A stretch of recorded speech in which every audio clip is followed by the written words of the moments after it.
Can I start? Yes, ma'am. One second, ma'am. You can start, ma'am. Good evening, everyone. So today we are going to have exam mastery live classes in which we're going to do the rapid revision of all important topics. Volatile facts, quick revision will be there, high topics of all the subjects we cover in this series, and also most expected topics will be covered in exam mastery live classes. And also the series is beneficial for all the students of all the university exams. So in today's class, we're going to cover long questions as well as short questions. So in questions, we're going to do the causes of high blood pressure, CNS ischemic response, short-term and long-term response. Then we're going to learn about the various factors that are responsible for affecting cardiac output, and also we're going to learn about brain bridge reflex. Then in short questions, we're going to learn about determinants of arterial blood pressure, baroreceptors, RAS system, measurement of BP, Karatukov sounds, hypertension, basalt, Jerk's reflex, Mary's reflex, cardiac output, and stroke volume with normal ranges, and also cardiac index. And in last, we're going to cover about the physiological variations of cardiac output. So before proceeding, we'll discuss some core feature of Auricle. So in Auricle, we provide live classes for the elevated learning of the students. We provide recorded sessions also, so that student have the access of all the subjects anytime, anywhere through the recorded sessions. Then also notes are being provided, which are CBME, which are having CBME based question answers, MCQ and full zone for self-assessments. Then MCQs are also there that are from beginner level to expert level, which contain standard multiple choice questions. We have a subscription plan starting from basic plan to mentorship plan. Basic plan is of 3 months, standard plan is of 6 months, and mentorship plan is 12 months. So in mentorship plan, we provide all the services that are provided by Auricle, like pre-recorded classes are there, live classes there, live doubt clarification, one-to-one personalized guidance is there, notes are there, quick revision examination module are there. Also, students can block a slot for personalized counseling session in which they get the direct interaction with the counselor.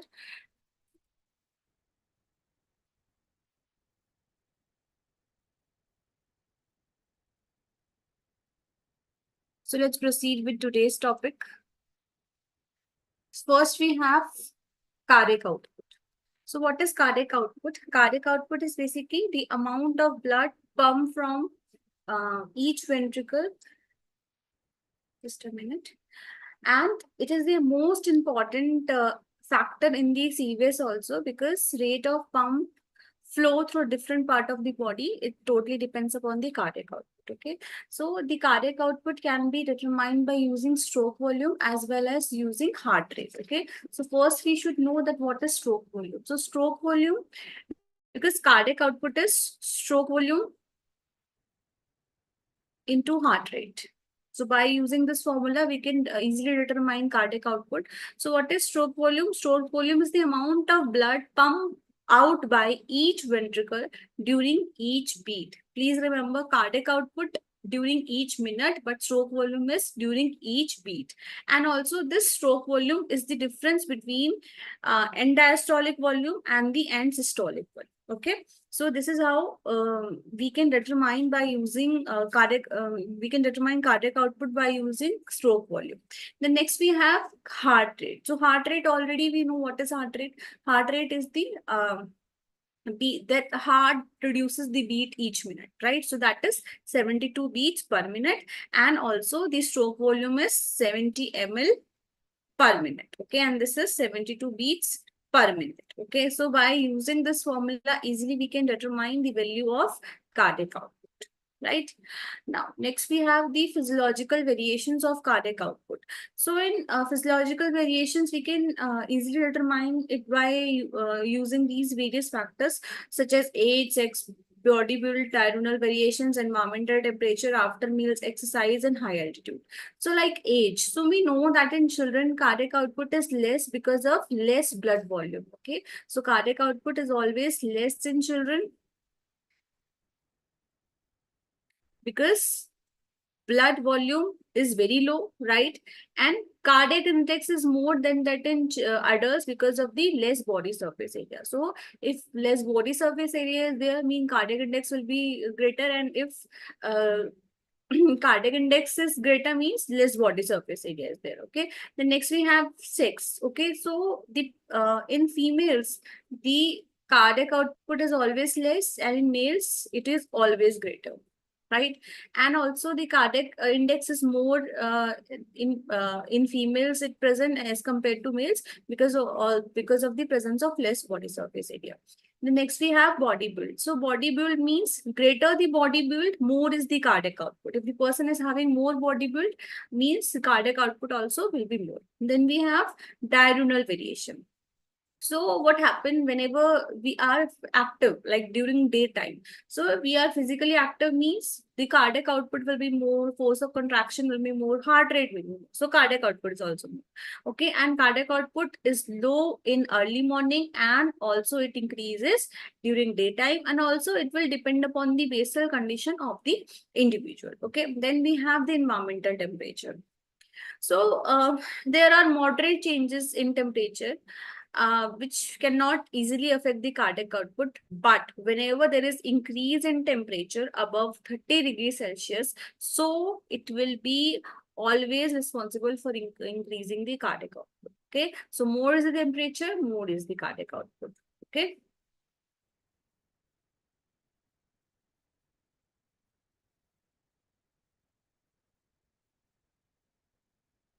Here, more temperature, more cardiac. Then what happened after meal? So what happened during the first hour of having meal or after intaking meal, the cardiac output increases, and after that onwards, the cardiac output will decrease. Okay, so during first hour of taking meal, cardiac output increases. Right now, what happened if the person is doing any physical exercise or physical activity? So we know that all the metabolic functions, metabolic changes are there during if the person is having any physical exercise. So the heart rate will increase during exercise, force of contraction will increase, everything will increase. So that's why the during exercise the cardiac output will also get increased.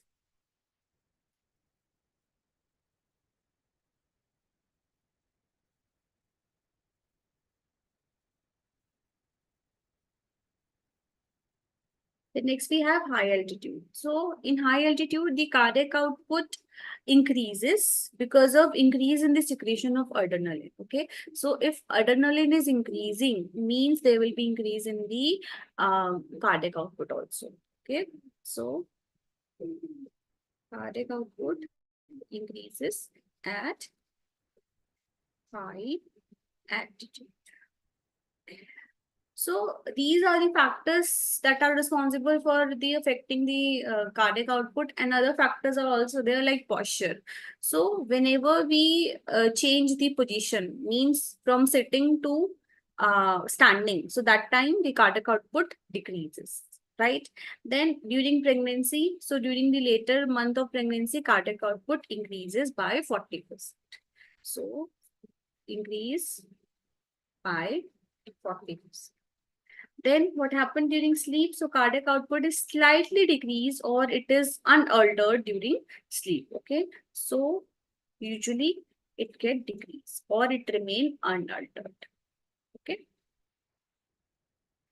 From recumbent to upright. Increase in cardiac. Okay, so these all are the factors that are responsible for creating variations in cardiac output. Now, next we have the cardiac index. So, what is cardiac index? The cardiac index is the minute volume expressed in relation to square meter of body surface area. So, this is always in present in relation to body surface area, and also for determining cardiac index, we have a formula that is cardiac output upon body surface area. Okay, so in another words, we can define it as the amount of blood pumped out per ventricle per minute per square meter of the total body surface area. Okay, so this is all about the cardiac index. Now, next we have the factors affecting cardiac output. And this is also an important one, and all these students should know this one because usually it being asked in the university exams. Okay, so factors affecting cardiac output we're going to learn with the help of venous return, force of contraction, heart rate, and peripheral resistance. So one by one we're going to learn. So first we have venous return. Okay, so venous return is the amount of blood which is returned to heart from different part of the body, and when it increases, the ventricular filling and cardiac output are increased. Okay, so venous return, as we know, what is venous return? Venous return means the total amount of blood that is being returned to the heart. Okay, so whenever there is increase in venous return, the ventricular filling and cardiac output will also get increased, because obviously if the more amount of blood is present in the heart, so the more amount of blood will be pumped out. Okay, so cardiac output will also increase. Okay, so venous return also depend upon the various factor. One by one we're going to learn. So venous return depends upon like respiratory pump we're going to learn, muscle pump we're going to learn. So first we're going to learn about respiratory pump. Now, what is respiratory pump? The respiratory pump is the respiratory activity that helps the return of blood to heart during the process of inspiration, and also this is known as abdominothoracic pump. Okay, so what happened during, we know that during inspiration, what happened, there is rise in the, or the thoracic cavity will get increased, like they will be expand. Okay, so if the thoracic cavity will expand, so it will make the intrathoracic pressure more negative. Okay, and there will be increase in the diameter of pressure.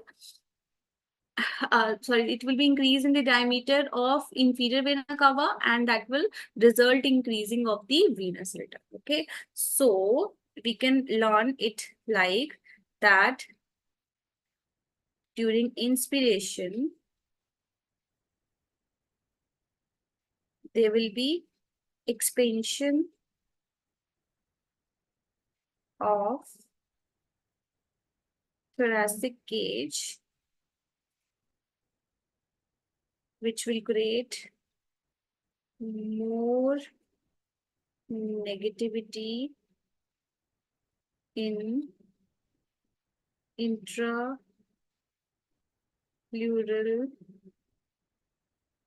pressure. So there will be increase in diameter of inferior vena cava. So there will be increase in venous return. Okay, so this is all about the respiratory pump. Now next we have the muscle pump. Okay, now what is muscle pump? Second we have muscle pump. Muscle pump is basically nothing.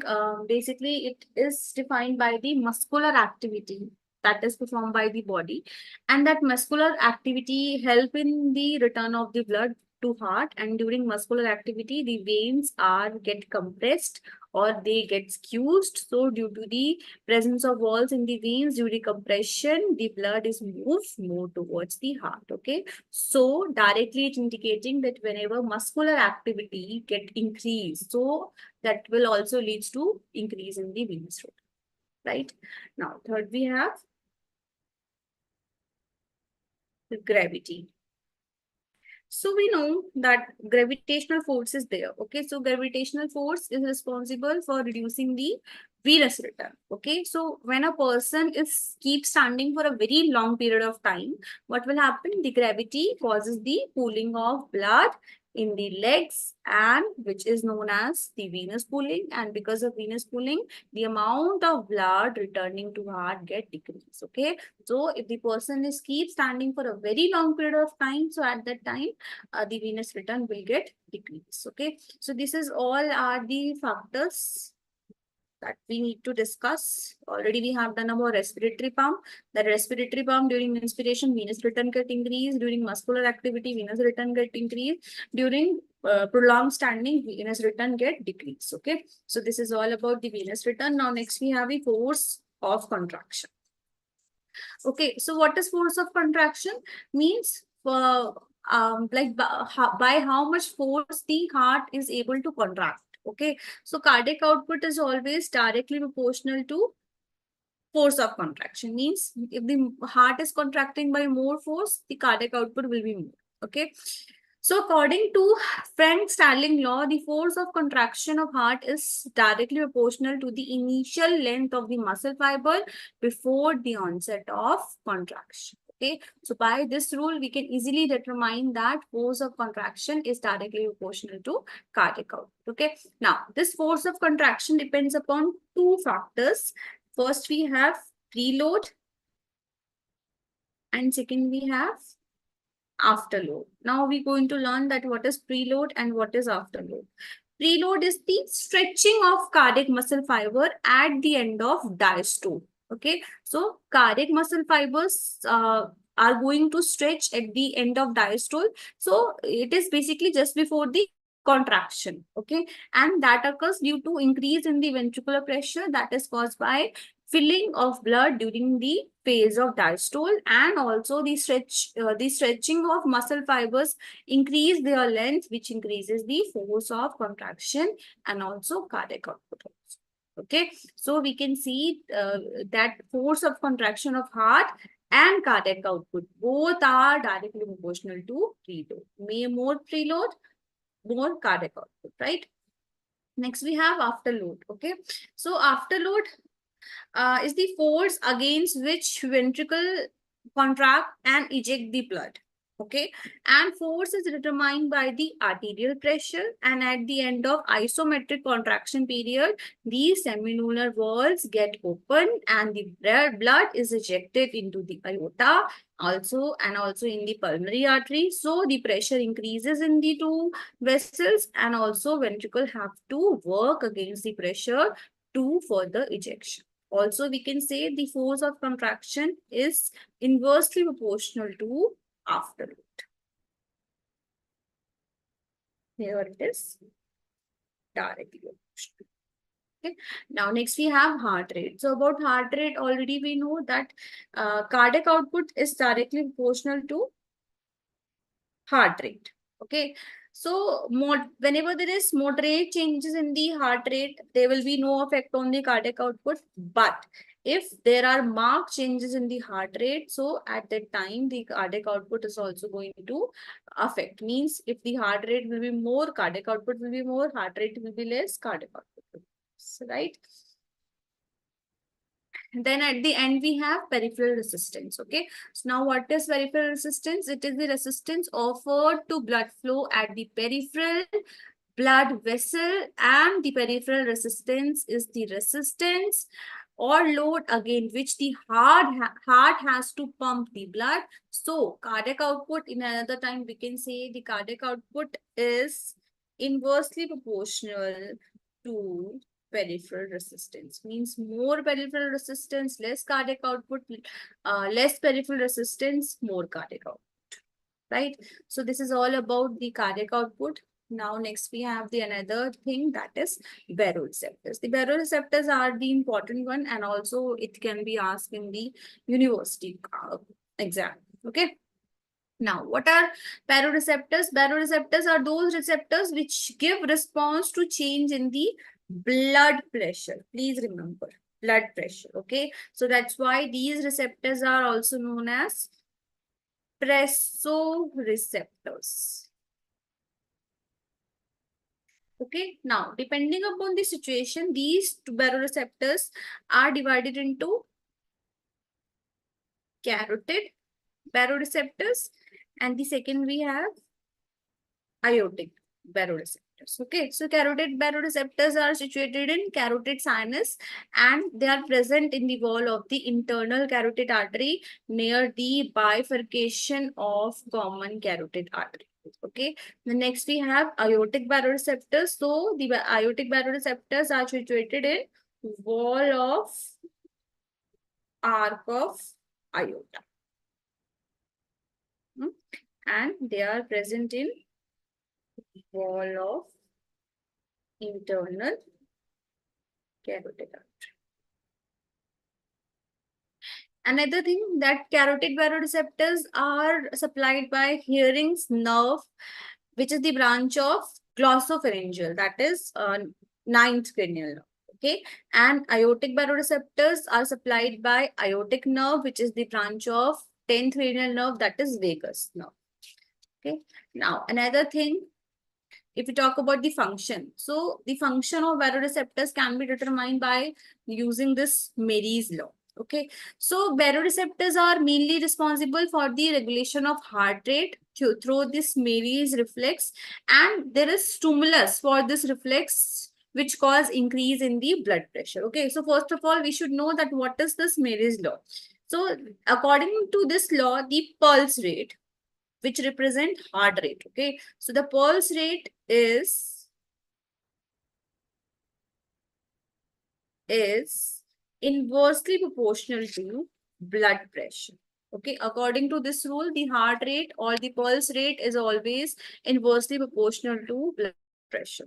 So baroreceptors includes the Mary's reflex only during resting condition. Okay, this rule is applicable during resting conditions only, and in many conditions also we can include, such as exercise, where there is increase in both blood pressure as well as in heart rate. So easily we can see that this Mary's reflex or this rule is a cardio inhibitory reflex that decreases the heart rate whenever the blood pressure increases. Like whenever there is increase in the blood pressure, there will be stimulation of baroreceptors through which nerves, as we have already seen the carotid and aortic, through ninth and 10th cranial nerve. Then there will be stimulation of this nucleus of tractus solitarius. It will cause stimulation of vasodilation area. There will be increase in vagal tone, and increase in vagal tone means the heart rate will get decreased. Okay, so increase in blood pressure means decrease in heart rate. So that's why pulse rate is directly proportional to, inversely proportional to blood pressure.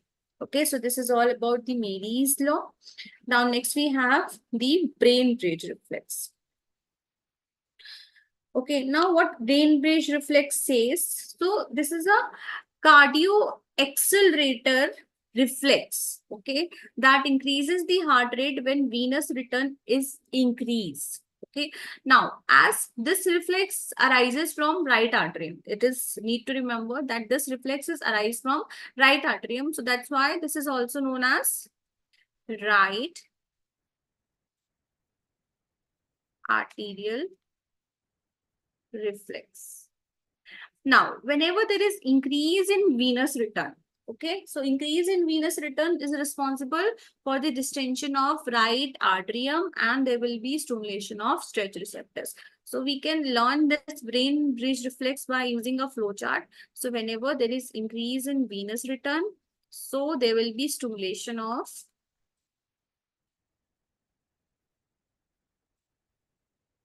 stretch receptors in right atrium, right? Then these stretch receptors are situated in the wall of right atrium, right? Now, in turn, these receptors send inhibitory impulse through inferior cervical sympathetic nerve. Okay, so from here, there will be generation of afferent impulse, and those afferent impulse through inferior cervical sympathetic nerve, right? And there will be inhibition of vasodilator area. So it will cause inhibition of vasodilator vasodilator area. Okay, so inhibition of vasodilator area means there will be decrease in vagal tone, and if the vagal tone will get decreased, so ultimately it will be responsible for increasing heart rate. Means the tachycardia will be there. Okay, so this is all about the brain bridge reflex or right arterial.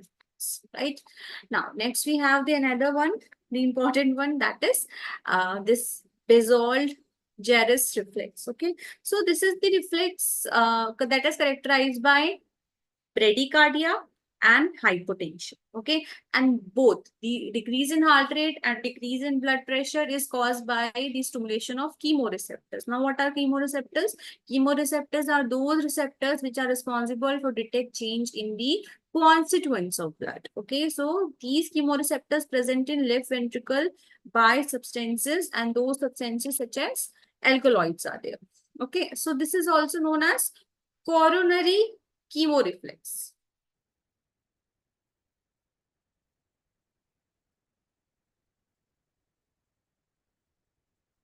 Okay, and vagal fibers from the afferent and efferent pathway are involved in this reflex, and there are some conditions also in which it does not this reflex is a pathological reflex and it does not occurs in physiological condition, and they are condition when this reflex occurs. So those condition like MI, in the case of hemorrhage,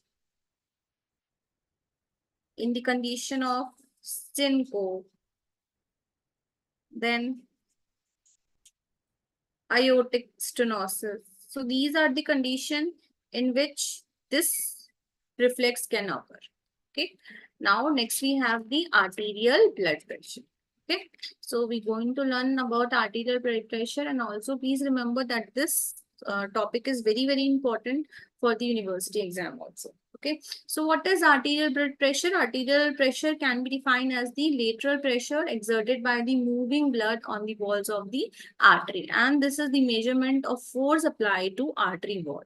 Okay, so we can easily define this, that arterial blood pressure is defined as the lateral pressure exerted by the columns of blood on the walls of artery, and the pressure is exerted when the blood flow through the artery, and generally the blood pressure refers to the arterial blood pressure. Okay, so we know four types of blood pressures are there, like systolic blood pressure, diastolic blood pressure, then pulse pressure, and the last we have mean arterial pressure. Okay, so some physiological variations are there that we're going to learn.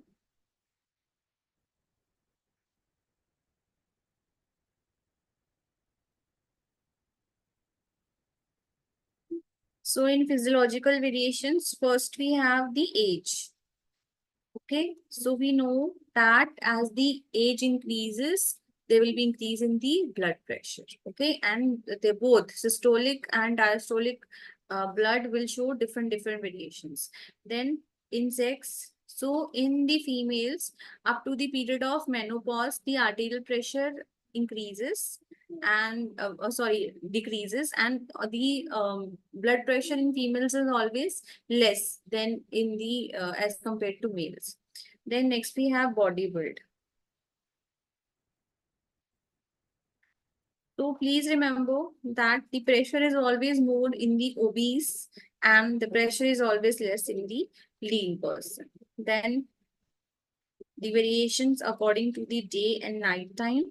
So in the early morning, the pressure is slightly low and it gradually increases and reaches the maximum at noon, and also it becomes low or less in the evening time. Okay, then we have during sleep. So during sleep, as we know, all the metabolic conditions are very less, heart rate is very less, so that's why the BP is also very less. Now, after the meal, so arterial blood pressure get increases for few hours after meals due to increase in the cardiac output. Okay, so this is all about the physiological variations according to age, sex, body build, changes in time during sleep and after meal. Now, next we have the determinant of arterial blood pressure. Okay, so some factors are there that are necessary to maintain a normal blood pressure, and these factors are known as local factors and mechanical factors. Okay, so in local factors we have two types, that is central factor and peripheral factor. Okay, and in central factors means that are pertaining to heart. Okay, so in this we discuss about the cardiac output and heart rate. In peripheral factors, which are pertaining to to blood and blood vessels, and in this we talk about the peripheral resistance, blood volume, and venous return. Okay, so one by one we're going to discuss. So first we have this central factor, and in which we first going to discuss about the cardiac output. Okay, so cardiac output. Okay, so cardiac output is the important factor which is very important for maintaining systolic blood pressure, and also the systolic blood pressure is always directly proportional to cardiac output. Okay, so whenever the cardiac output increases, the systolic blood pressure also get increases, and whenever it get decreases, so it will also get decreases. So in these conditions, the systolic blood pressure get increases, and what are those conditions? Like muscular exercise, emotional condition, and in the condition like MI, the cardiac output decreases, so they will be decreasing the systolic blood pressure also. Okay, now next we have the heart rate. So we know if there are moderate changes in the heart rate, so it will not lead to any changes or any effect on arterial blood pressure. But if severe changes are there, means severely it get increased or severely it get decreased, so ultimately it will affect the arterial blood pressure, right? Now, next we have the peripheral factors. So in peripheral factors, we have first, that is peripheral resistance. Okay, so peripheral resistance is the important factor which maintain diastolic blood pressure, and diastolic pressure is directly proportional to peripheral resistance. Please remember. Okay, so peripheral resistance is basically, it is the resistance that offered to the blood flow at the periphery, and resistance is offered at the arteriole is known as resistance vessel. When peripheral resistance get increased, so DBP also get increased, and whenever it get decreased, so DBP also get decreased. Now next we have the blood volume. So blood pressure also is directly proportional to blood volume. Means whenever more blood volume is present inside body, blood pressure will be more, less is present, less blood pressure will be there. Next, we have venous return. So venous return is also directly proportional to blood pressure. So whenever venous return increases, there is an increase in the ventricular filling and cardiac output. So it will lead to elevation in the BP. One more factor is there, that is velocity of blood flow.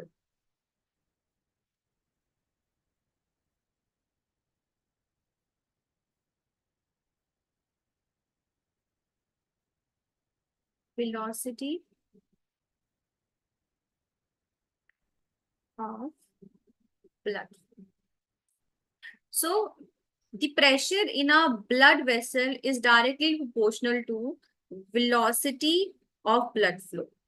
Okay, so if the velocity of blood flow increase, the resistance also get increased, so the pressure will also get increased. Okay, so velocity is a very important factor for determining the blood pressure. Okay, now we're going to learn about the effect of blood volume and venous return on arterial blood pressure.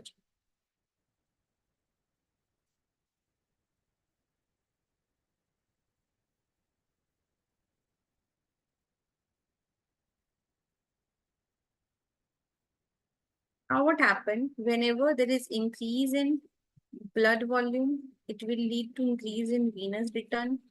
It will lead to increase in right ventricular filling.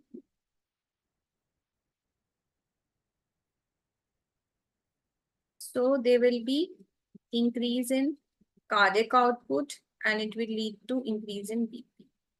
Okay, so this is the effect of blood volume and the effect of venous return on BP. Now, next we're going to learn about the very important thing, that is regulation of blood pressure. Okay, so first we're going to learn it with the help of short-term regulation. So we know that nervous regulation is rapid among all the mechanism that is involved in the regulation of arterial BP. So when the pressure is altered, the nervous system bring back it to the normal way through the various mechanism, and about those various mechanism we're going to learn. So first, going to learn that the nervous mechanism regulating the arterial BP that operates through vasomotor center. Okay, so in vasomotor we have through the vasomotor system we have vasomotor center, vasoconstrictor fiber, and vasodilator fiber. One by one we're going to discuss about them. So first we have vasomotor center. So vasomotor center is situated in the reticular formation of medulla oblongata, and also it is situated in the lower part of pons. It contains three areas. First area we have vasomotor area, second five vasodilator area, and third sensory area. Okay, so what is vasoconstrictor area? First, we're going to learn about vasoconstrictor area.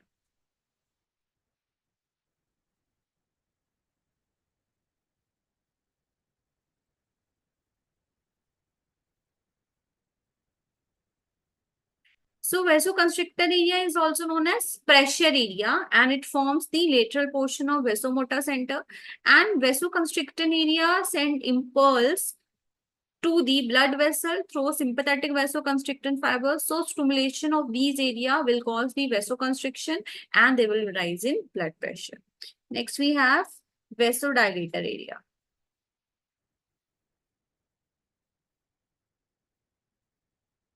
So as the name suggests, vasodilator. Okay, and also it is known as depressor area. It forms the medial portion of vasomotor center, and this area suppresses the vasoconstriction area and causes the vasodilation.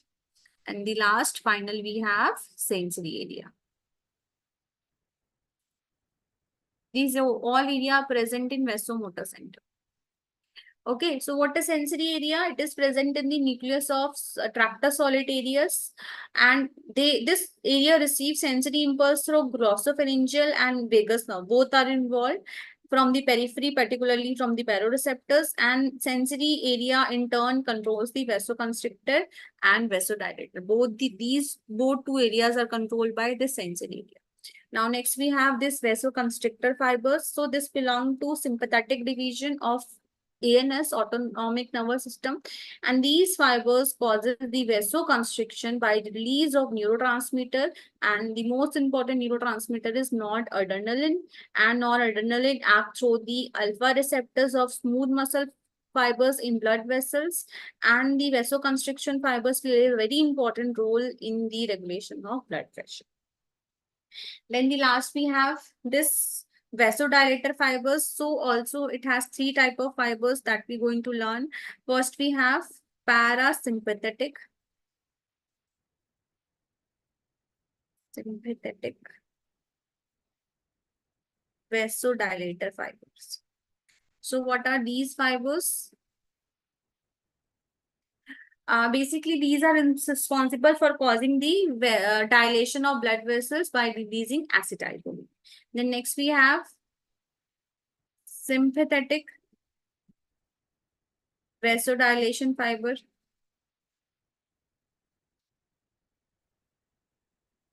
So some of the sympathetic fibers causes the vasodilation in certain area by secreting acetylcholine, and such fibers are known as sympathetic vasodilator and sympathetic cholinergic fibers. And the sympathetic cholinergic fibers supply the blood vessels to the skeletal muscles and are important in the blood flow to muscles by vasodilation during the condition like exercise. And finally, we have the last one that is known as antidromic vasodilation fibers. So normally the impulse from acutaneous receptors like brain receptors pass through the sensory nerve fibers, and some of these impulse pass through the other branches of the axon in the opposite direction also, which reaches the blood vessel supplied by these branches. So these impulse responsible for the dilation of the blood vessel. Then finally, we're going to learn the regulation of blood pressure by baroreceptor mechanism with the help of flowchart. Okay, so whenever there is increase in blood pressure, it will lead to stimulation of baroreceptors.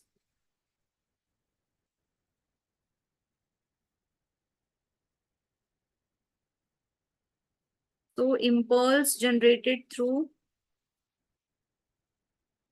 ninth and 10th cranial nerve. It will responsible for the signals will be sent to nucleus tractus solitarius. So it will lead to inhibition of vasoconstrictor area, in which there will be decrease in vasomotor center or vasomotor tone. So it will responsible for dilation of blood pressure and they will be normal people. Okay, so this is regulation of BP by baroreceptors mechanism.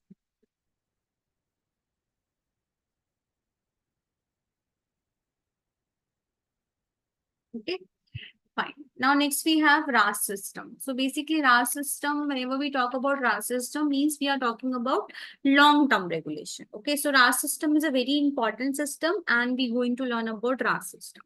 So what happens if we talk about the RAS system means when the blood pressure increases, kidney excretes large amount of water and salt, particularly sodium, right, by means of pressure diuresis. And the pressure diuresis means this is the excretion of large amount of water in urine, and because of increased blood pressure, even a slight, whenever there is slight increase in blood pressure, that will doubles the water excretion. Okay, so we actually going to know about the role of kidney, role of volume of water. So about these factors we're going to learn, and that will help in the understanding of RAS system. So whenever there is decrease in blood pressure, means there will be stimulation of JG apparatus. And in turn, JG apparatus is going to release a very important substance, that is renin. Now, renin will help in the conversion of angiotensinogen into angiotensin 1. Now, this angiotensin 1 will going to convert into angiotensin 2 with the help of a very important enzyme, that is ACE, angiotensin converting enzyme, that is released by lungs. Now, this angiotensin 2 get converted into angiotensin 3 with the help of a very important enzyme, that is angiotensinase, and this 3 will get converted into 4. Now, we're going to learn about the role of this 2. Okay, so this angiotensin 2 act in two ways to restore blood. First, it will cause the vasoconstriction. So if there will be vasoconstriction, means there will be normal BP. Second, it will stimulate the adrenal cortex to secrete aldosterone. Now, what is role of aldosterone? Aldosterone will stimulate kidney and there will be reabsorption of water and sodium. So if more reabsorption of water and sodium means there will be increase in ECF volume. And if ECM volume will be more, means blood volume will be more. And blood volume will be more means normal BP. So this is all about the RAS system. Okay. Now next we're going to learn about the measurement of arterial blood pressure. Okay. So measurement of arterial blood pressure, we do it by a direct and indirect method. So we're going to learn about that.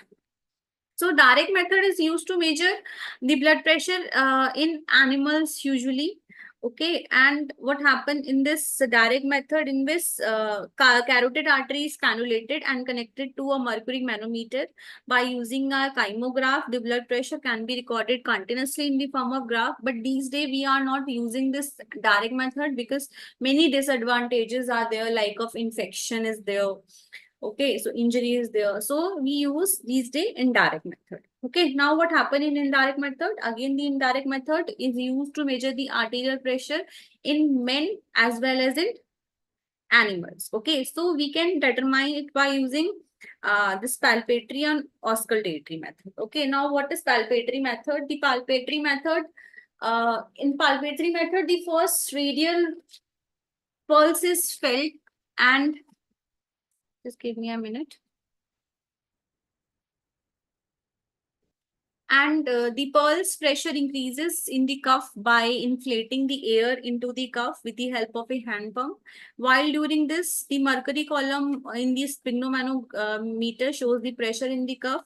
And when the pressure get increases in the arm, the brachial artery is compressed and the blood is obstructed. So the radial pulse get disappear. Okay, so when radial pulse get disappear, the further it get increased by 20 mmHg, and then the pressure in the cuff is slowed by releasing the valve of the hand pump.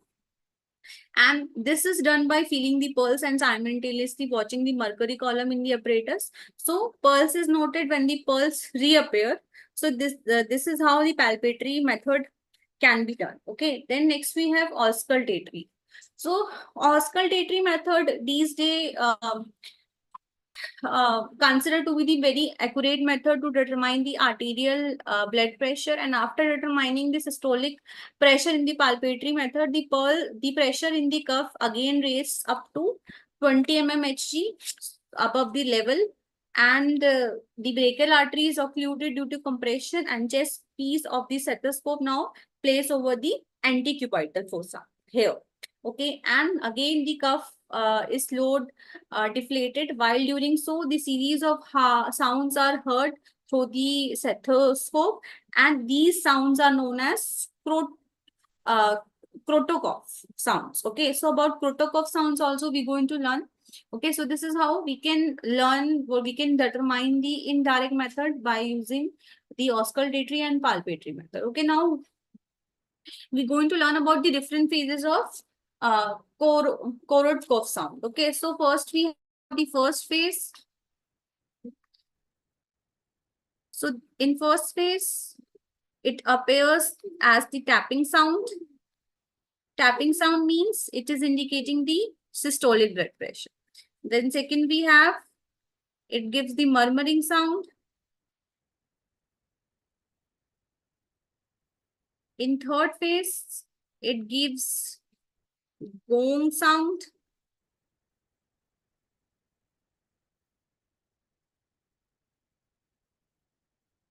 Then in fourth, there will be appearance of muffled sound. And finally, in fifth phase, there will be disappearance of sound. Disappearance of sound will indicate systolic pressure, and tapping sound indicate disappearance of sound indicates diastolic pressure, and tapping sound indicates systolic pressure.